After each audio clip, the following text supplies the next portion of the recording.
Welcome है you are the winner में। आज हम चरक संहिता सूत्र स्थानम का अध्याय 9 पढ़ने जा रहे हैं। अध्याय का नाम है खुड्डाक चतुष्पाद। खुड्डाक का मतलब होता है संक्षिप्त, अल्प, स्मॉल। यानी यहाँ पर हम चतुष्पाद को छोटा संक्षिप्त रूप में पढ़ रहे हैं और आगे महाचतुष्पाद का वर्णन किया जाएगा, वो हम पढ़ेंगे। चलिए शुरू करते हैं। 4 लिम्स ऑफ ट्रीटमेंट, चिकित्सा के चतुष्पाद। भिषक द्रव्या, भिषक मतलब वैद और द्रव्य मतलब ड्रग, औषधि। उपस्थाता, उपस्थाता कहते हैं परिचारक यानी नर्सिंग स्टाफ, और रोगी। इन चारों के बिना चिकित्सा नहीं की जा सकती। चिकित्सा तभी पूर्ण होगी जब ये चारों होंगे सही रूप में, तभी सही से पूर्ण होगी जब हमारे पास फिजिशियन भी होगा, ड्रग्स भी होंगी, नर्सिंग स्टाफ होगा और पेशेंट होगा। इनमें जो सबसे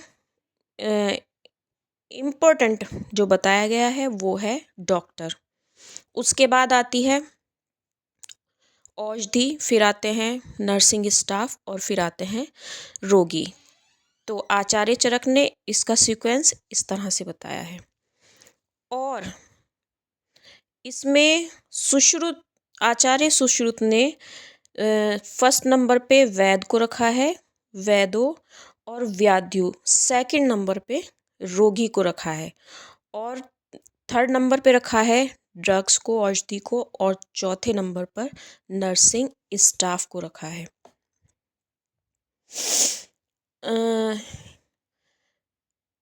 पथ्य सती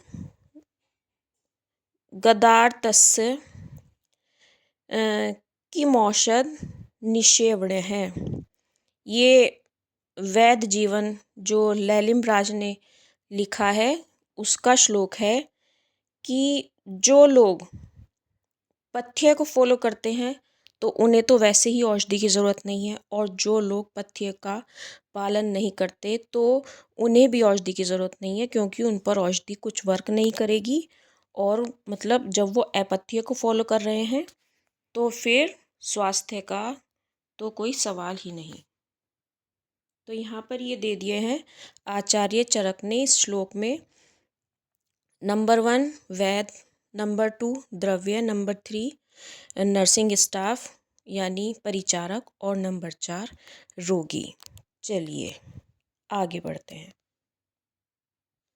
श्लोक नंबर 4, विकारो धातु वैषम्यम, यानी जो धातुओं की विषमता है उसको रोग कहा जाएगा।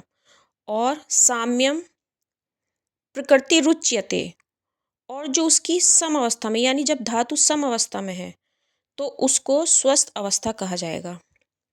सुख संज्ञक आरोग्यम विकारो दुखमेव च, क्या है कि आरोग्य जो अवस्था है, आरोग्य की अवस्था, उसका नाम सुख है, और जो विकार है, विकार का नाम है रोग की अवस्था यानी दुख। विकार का नाम दुख है।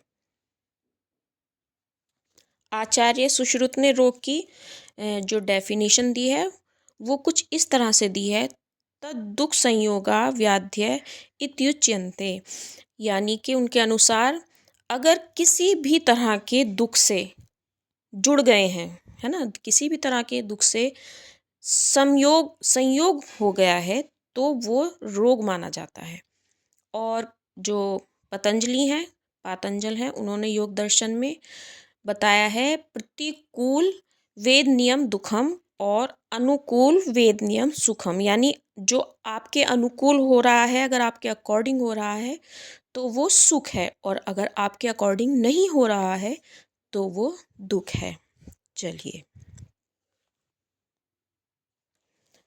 चतुर्नाम भिष गादिनाम शस्तानाम धातु वैकृते, यानी धातु के विकृत होने पर, प्रवृत्ति धातु साम्यार्था चिकित्सेत्य विधीयते, जो चिकित्सा के 4 लिम्स बताए गए हैं उनकी जो प्रवृत्ति है क्या है प्रवृत्ति कि अगर धातु विकृत हो गई हैं तो उन्हें धातुओं को सम अवस्था में लाना, है ना, यानी कि रोग अवस्था से स्वस्थ अवस्था में लाना। तो उन्होंने कहा है कि अगर धातु के विकृत हो जाने पर धातुओं को समता लाने के लिए जो फोर लिम्स हैं, जो उनकी प्रवृत्ति है, वो उस काम को करेंगे तो उसे ही चिकित्सा कहा जाता है। धातुओं को सम करने का नाम चिकित्सा है। धातुओं के जो सम होने पर वो बीमारी दूर हो जाती है और बीमारी को दूर करना ही चिकित्सा है। वाग्भट जी क्या कहते हैं? प्रयोगः शमयेद् यदि यो अन्य व्याधि मुदीर्येत नासौ विशुद्धः शुद्धस्तौ शमयेगो ना कोप्येत। यानी कौन सी चिकित्सा अशुद्ध है? जो मान लो कोई व्याधि है उसे तो ठीक कर दिया, लेकिन अन्य कोई व्याधि हो गई है तो वो अशुद्ध चिकित्सा है। ठीक है। और जो व्याधि को तो उसने शांत कर दिया और दूसरे रोग भी उत्पन्न नहीं हुए तो वो शुद्ध चिकित्सा मानी जाती है। चलिए, श्लोक नंबर 6। अब यहाँ पर बताए जा रहे हैं वैद्य के गुण। श्रुते पर्यावदात्तत्वं बहुशो दृष्टकर्मता दाक्ष्यम शोचमिति ज्ञेयम वैद्य गुण चतुष्टयम। यानी अच्छे वैद्य के 4 गुण होते हैं। ये चारों जो है एक अच्छे फिजिशियन में होने चाहिए। नंबर 1 क्या है कि जो हम शास्त्र पढ़ रहे हैं उसका बहुत ही अच्छी तरीके से हम उसकी नॉलेज करेंगे। यानी बहुत ही अच्छे कॉलेज से हमने शास्त्र का ज्ञान प्राप्त किया है। क्या है कि पहले टेस्ट हुआ, है ना, पहले आप लोगों का टेस्ट हुआ, फिर आपको क्वालिफाई किया गया कि आप शास्त्र पढ़ने के लायक हैं। दूसरा कि बहुत बार रोगी को और बहुत बार औषधि बनाने में और औषधि के प्रयोग में आपने उसको प्रत्यक्ष देखा है, उसको एक्सपीरियंस किया है। ठीक है। तीसरा है परफेक्ट होना, यानी समय के अनुसार जो युक्ति की कल्पना में मतलब चतुर हो जाना एकदम, कि आपको ना आप एकदम परफेक्ट हो। और चौथा है हाइजीन, यानी हाइजीन का बहुत अच्छे से ध्यान रखेंगे। तो ये 4 गुण आप में होने चाहिए।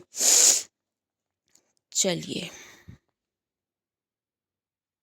सुश्रुत ने जो एक डॉक्टर है उसमें इस तरह से गुण बताए हैं कि तत्वाधिगत शस्त्रार्थो दृष्टकर्मा स्वमकृति लघु हस्त, यानी वो लघु हस्त होना चाहिए। लघु हस्तः यानी उसका हाथ जो है इतना मतलब कोमल सॉफ्ट होना चाहिए कि मतलब वो मतलब पेशेंट को जो ना कोई मतलब कष्ट ना हो। लघु हस्त है ना, आप समझ गए होंगे। शुचि, हाइजीन, शूर, उसे शूर होना चाहिए, है ना।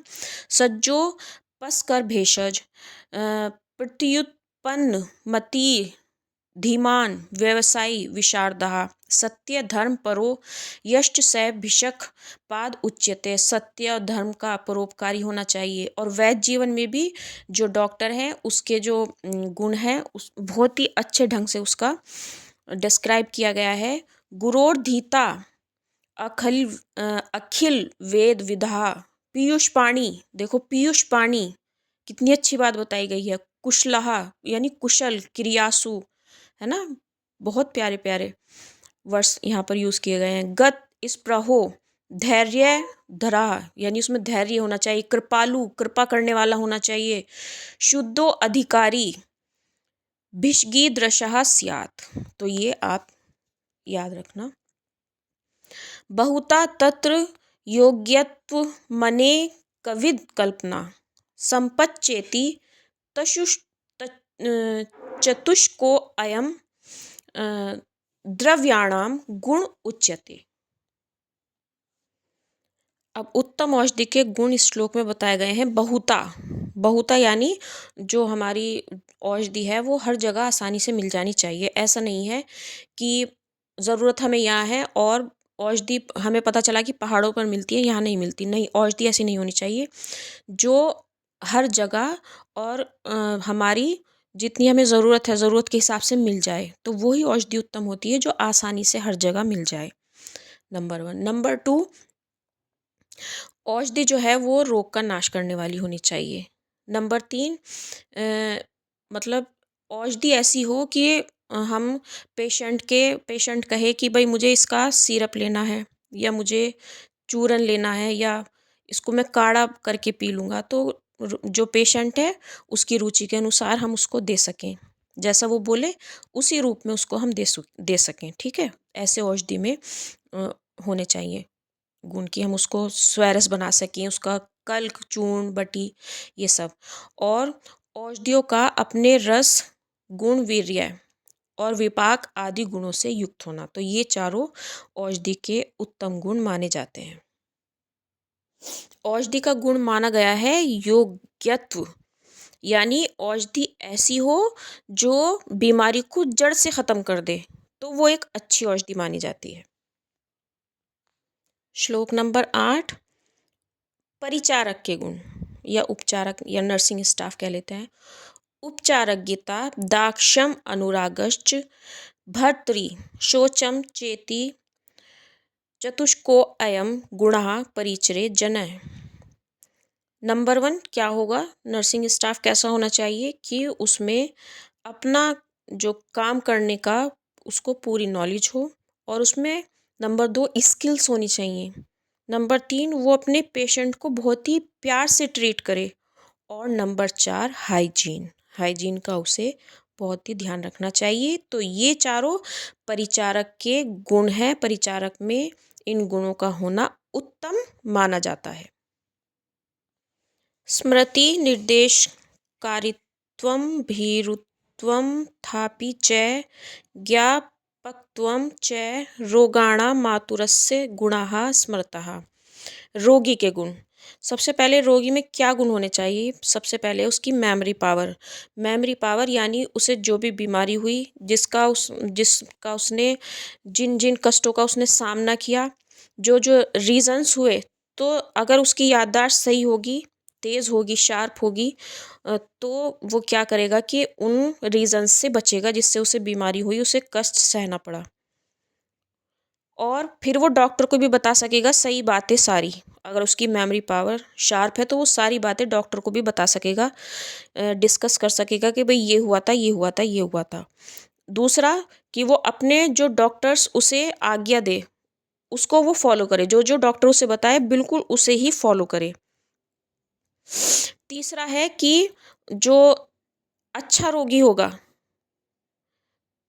तो उसमें ये उत्तम गुण होना चाहिए कि वो भय रहित होना चाहिए, उसे कोई भी डर नहीं होना चाहिए। अगर वो डर जाएगा तो ये वही उसके लिए सही नहीं होगा। और चौथा, रोग और जो भी उसे हुआ है उसको अच्छी प्रकार बता सकना, वो मैं बता ही चुकी हूँ आपको कि वो डॉक्टर को अच्छे से बता सकेगा सब कुछ। तो ये उत्तम रोगी के 4 गुण माने गए हैं। पक्तौ हि कारणम पक्तुर्यथा पात्रेण न नलः। यहाँ पर डॉक्टर की इम्पोर्टेंस बताई जा रही है। डॉक्टर की जो इम्पोर्टेंस है वो एग्जाम्पल देकर बताई जा रही है। भाई औषधि का जानने वाला और जो नर्सिंग स्टाफ को इंडिकेट करता है ऐसे करना है, ऐसे करना है, और औषधि के योग को भी डॉक्टर ही जानता है, तो डॉक्टर ही वैद्य ही प्रधान माना गया है। तो जैसे एग्जाम्पल दिया गया है यहाँ पर कि जैसे कुछ पकाने की क्रिया चल रही है लेकिन पकाने वाला ना हो, हमारे पास बर्तन भी है, ईंधन भी है, आग भी है, लेकिन पकाने वाला नहीं है, तो क्या होगा? जब भंडारी नहीं होगा तो कैसे बनेगा? तो ये इस तरह से हो गया डॉक्टर की इम्पोर्टेंस। विजेतुर विजय भूमिश्च मुहु प्रहरणानि च। और जैसे युद्ध में क्या होगा कि सेनापति है, जिस प्रकार भाई भूमि है, सेना है और हमारे पास अस्त्र शस्त्र भी हैं, लेकिन क्या सेनापति मेन बताया जा रहा है, सेनापति ही इंडिकेट करेगा। तो सेनापति और भंडारी का एग्जाम्पल देकर जो डॉक्टर की इम्पोर्टेंस है वो बताई जा रही है। अगर परिचारक भी हो, नर्सिंग स्टाफ भी हो, ड्रग्स भी हो हमारे पास और पेशेंट भी हो, लेकिन अगर डॉक्टर ना हो तो चिकित्सा पूर्ण नहीं हो सकती। तो यहाँ पर इस तरह से चिकित्सा में प्रधान कारण वैद्य माना जाता है। दो एग्जाम्पल देकर वैद्य की प्रधानता स्पष्ट की गई है। श्लोक नंबर 13। मृदंड चक्र सूत्राघा कुंभ काद्रते यथा नावहन्ति गुणम वेदाद्रते पादत्रयम तथा। पादत्रयम यहाँ नर्सिंग स्टाफ, पेशेंट और ड्रग्स, इन तीनों के लिए पादत्रय आया है। जिस तरह से मिट्टी, दंड, चक्र और सूत्र ये चारों हैं, लेकिन कुम्हार नहीं है। अगर कुम्हार नहीं है तो घड़ा कैसे बनेगा? तो उसी तरह से डॉक्टर अगर नहीं है तो फिर आरोग्य नहीं मिल सकता।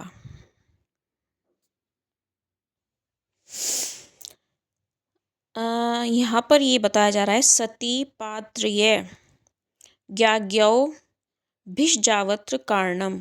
पात्र्य की इम्पोर्टेंस भी बताई जा रही है यहाँ पे कि मान लो अच्छे हैं हमारे पास नर्सिंग स्टाफ भी अच्छा है, ड्रग्स भी अच्छे हैं और रोगी है, ये तीनों हैं हमारे पास पात्र्य, रोग सही हो रहे हैं तो यानी कि वैद्य ज्ञानी है। और रोग मतलब शीघ्र बढ़ जाते हैं या कोई अन्य रोग उत्पन्न हुए जा रहे हैं, एक सही हो गया दूसरा और कोई दूसरा शीघ्र हो गया, तो अज्ञानी वैद्य इसका कारण होता है। मतलब डॉक्टर को ही जिम्मेदार बताया जा रहा है।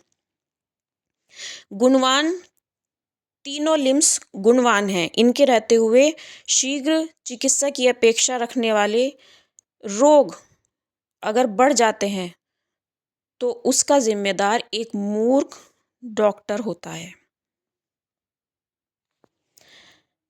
श्लोक नंबर 15-16 इनमें ये बताया जा रहा है कि अयोग्य व्यक्ति से चिकित्सा बिल्कुल नहीं करानी चाहिए। वर्मात्मा हेतु अज्ञेन न चिकित्सा प्रवर्तिता, यानी अपनी आत्मा को अग्नि में हवन कर देना अच्छा है, लेकिन जो मूर्ख डॉक्टर है, अज्ञानी डॉक्टर है, उससे कभी इलाज मत कराना, उससे चिकित्सा कराना अच्छा नहीं है।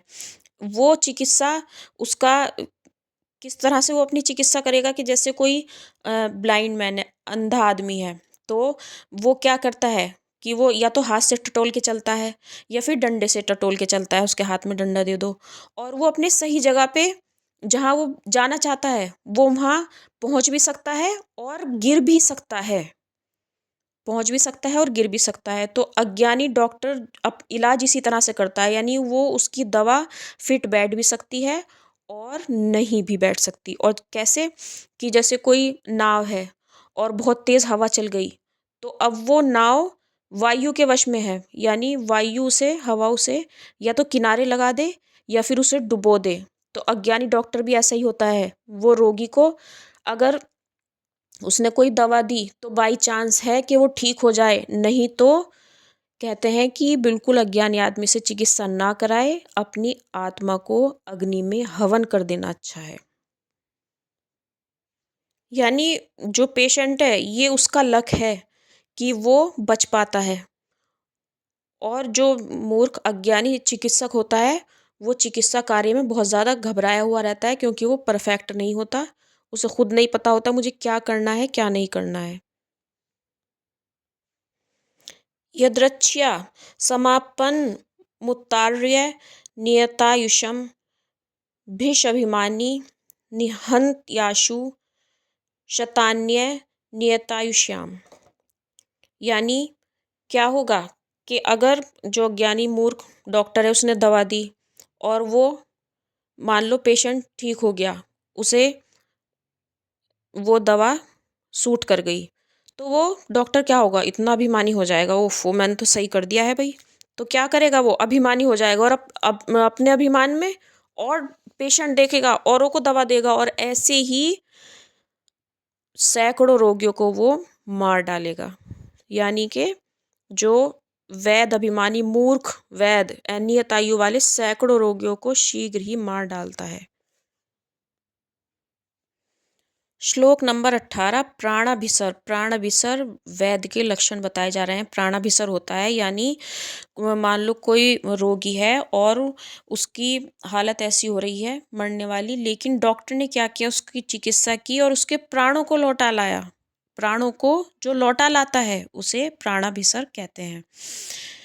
तस्मात् शास्त्रे अर्थविज्ञाने प्रवर्तौ कर्म दर्शने, यानी जो वो शास्त्र वो पढ़ रहा है उसकी स्टडी अच्छे से करना, उसके जो शास्त्र है उसको अच्छे से समझना, उसमें बहुत मेहनत करना और ख़ुद कामों को करना, और अगर जो काम हो रहे हैं उन्हें प्रत्यक्ष देखना, उन कामों को बार बार देखना, उन्हें समझना।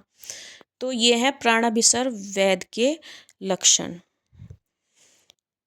हेतौ लिंगे परशमने रोगाणां पुनर्भवे ज्ञानं चतुर्विधं यस्य स राजार्हो भिषक्तमः। राजा के योग्य वैद के लक्षण। हेतु लिंग परशमन और रोगों के पुनः उत्पन्न न होने के यत्न। जिसमें ये 4 विषयों का जिसमें ज्ञान होगा वो कुशल वैद राजा का चिकित्सक होने योग्य होता है। हेतु यानी निदान, जो रोगों के लक्षण को समझे, रोगों की शांति के उपाय करे और रोगों के जिससे वो दोबारा उत्पन्न ना हो उसके लिए यत्न करे। शस्त्रम शास्त्राणि सलिलं गुणदोष प्रवर्त्य पात्रापेक्षिण्यता प्रज्ञां चिकित्सार्थम विशोधयेत्। शस्त्र आदि के संबंध में जो पात्र की महत्ता है अब वो यहाँ पर इस श्लोक में बताई जा रही है। सलिल यानी जल को जिस पात्र में रखो उसी का रूप ले लेता है, तो शस्त्र शास्त्र और जल को इनको एक सा बताया जा रहा है। आयुर्वेद शास्त्र है और इसको स्टडी करने से पहले क्या करना चाहिए कि स्टूडेंट को जो अपनी बुद्धि को शुद्धि कर लेना चाहिए, अपनी स्किल्स को शार्प कर लेना चाहिए। बुद्धि की शुद्धि मतलब यहाँ पर एग्जाम्पल दिया गया है कि मान लो एक पिस्तौल है और वो किसी हिंसक आदमी के हाथ में हमने दे दो तो वो क्या करेगा कि वो लोगों को मार देगा ऐसे ही। और अगर पिस्तौल किसी अच्छे व्यक्ति के हाथ में दे दी जाए तो वो क्या करेगा, उसको उससे क्या काम लेगा, वो चोर से, डाकुओं से या फिर जो हिंसक जंतु हैं उनसे रक्षा में काम में लाएगा। तो इस वजह से अपनी बुद्धि को शुद्ध कर लेना चाहिए। बुद्धि ठीक होगी तो जो अध्ययन किया हुआ आयुर्वेद है वो लाभदायक है, और बुद्धि अगर ठीक नहीं होगी जो अध्ययन किया हुआ है वो भी हानिकारक होगा। चलिए, ये आ गया हेतुलिंग वाला श्लोक। ये शस्त्र शास्त्राणी श्लोक नंबर 21, ये वाला। अब यहाँ पर बताएंगे उत्तम वैद के 6 गुण। विद्या वितर्को विज्ञानम स्मृतिस् तत्परता क्रिया। जिसमें ये 6 गुण होंगे जिस डॉक्टर में, ऐसा हो ही नहीं सकता कि रोग अच्छा ना हो। विद्या वितर्क आर्गू करना, विज्ञान स्मृति यानी मेमोरी पावर, और अपनी चिकित्सा में तत्पर रहना और चिकित्सा करना क्रिया। जिस डॉक्टर में ये 6 क्वालिटीज़ होंगी ऐसा हो ही नहीं सकता कि रोग अच्छा ना हो। श्लोक नंबर 22। विद्यामती कर्मदृष्टिभ्यासः सिद्धिराश्रयः वैद्यशब्दाभिनिष्पत्तावलमैकैकं यतः। नंबर 1 विद्या। विद्या मतलब उसे मतलब शास्त्र का अच्छे से ज्ञान होना चाहिए। मति निर्मल बुद्धि। कर्म दृष्टि यानी उसने जो भी चिकित्सा के कार्य हैं उनको प्रत्यक्ष देखा है और बार बार देखा है। प्रैक्टिस मतलब कर्मों का अभ्यास। नंबर 4 कर्मों का अभ्यास प्रैक्टिस। नंबर 5 सिद्धि यानी अपने चिकित्सा कर्म में सक्सेस के लिए सिद्धि का होना। और 6 आश्रय श्रेष्ठ गुरुजनों के अधीन रहना। इन 6 गुणों में से एक गुण का रहना भी वैद नाम ग्रहण कराने के लिए पर्याप्त है। ये शुभ गुण जो है 6 है, ये आपको याद रखने हैं। शुभ गुण कितने हैं? 6 हैं। शुभ गुण कितने हैं? 6 हैं। एग्जाम्पल मतलब एग्जाम ये पूछे जाते हैं। शुभ गुण कितने हैं? 6 हैं। तो ये आप याद रखना। आगे बढ़ते हैं। शास्त्रम ज्योतिः प्रकाशार्थम दर्शनम बुद्धिरात्मनः ताभ्याम भिषक सुयुक्ताभ्याम चिकित्सन्नापराध्यति। शास्त्र और बुद्धि का आपस में क्या संबंध है?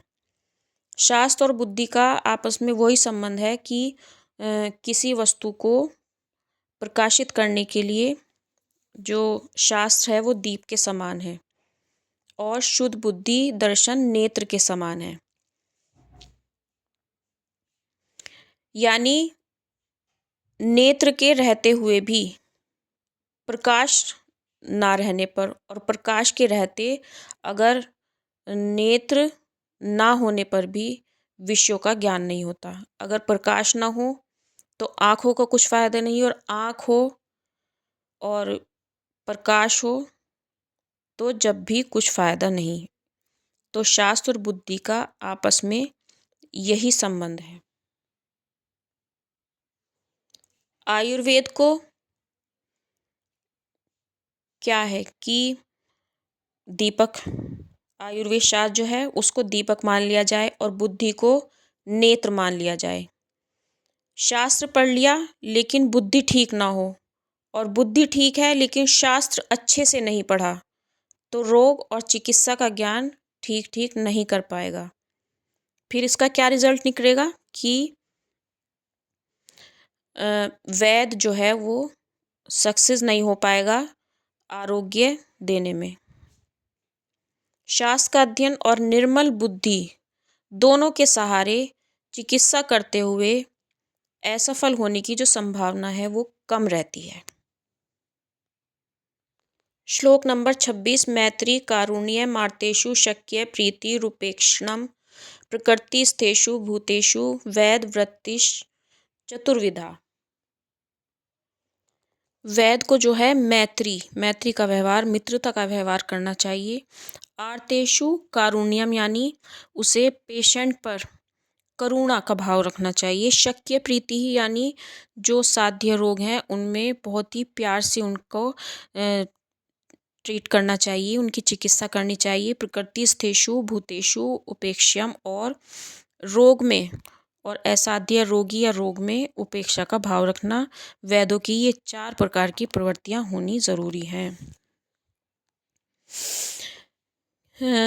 ज्ञानानि, एक मिनट यहाँ पर, ये ज्ञानानि बुद्धिर ब्राह्मी च भिषजाम या चतुर्विधा।